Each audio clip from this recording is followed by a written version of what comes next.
Hello दोस्तों, आज मैं अपने YouTube चैनल पे एक चुटकुला नाच गीत लेकर के आई हूँ और बहुत मज़ेदार गीत है दोस्तों। आप लोग सुनिए और लाइक करना, सब्सक्राइब करना, कमेंट बॉक्स में ज़रूर बताना मेरा वीडियो आप सबको कैसा लगा।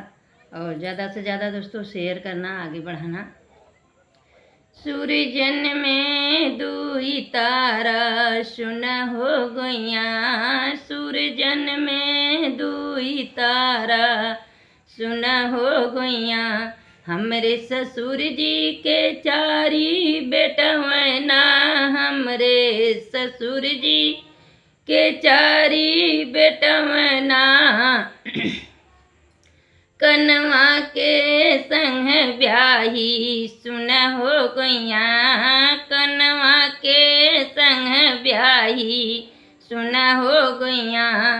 अरैन बरैन के लागल बजरिया, अरैन बरैन के लागल बजरिया। कनवा के हम बेचब सुना हो गइया, कनवा के हम बेचब सुना हो गइया। अरैन बरैन की सीधी डगरिया, अरैन बरैन के सीधी डगरिया। कनवा फिरी फिरी आवै सुना हो गइया, कनवा फिरी फिरी आवै सुना हो गइया। सूरजन में दुई तारा सुना हो गइया, सूरजन में दुई तारा सुना हो गइया। हमरे ससुर जी के चारी कोठरिया, हमरे ससुर जी के चारी कोठरिया। तीन बंद एक खुलली केवड़िया सुना हो गइया, तीन बंद एक खुलली केवड़िया सुना हो गइया।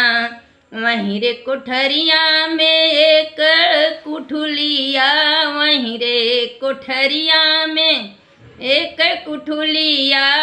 कनवा के हम तौबै सुना हो गइया, कनवा के हम तौबै सुना हो गइया। सूरजन में दुई तारा सुना हो गइया, सूरजन में दुई तारा सुना हो गइया। 12 बरिस पर खुलली कोठरिया, 12 बरिस पर खुलली कोठरिया। कनवा निकले मोछाटे सुना हो गइया, कनवा निकले मोछाटे सुना हो गइया।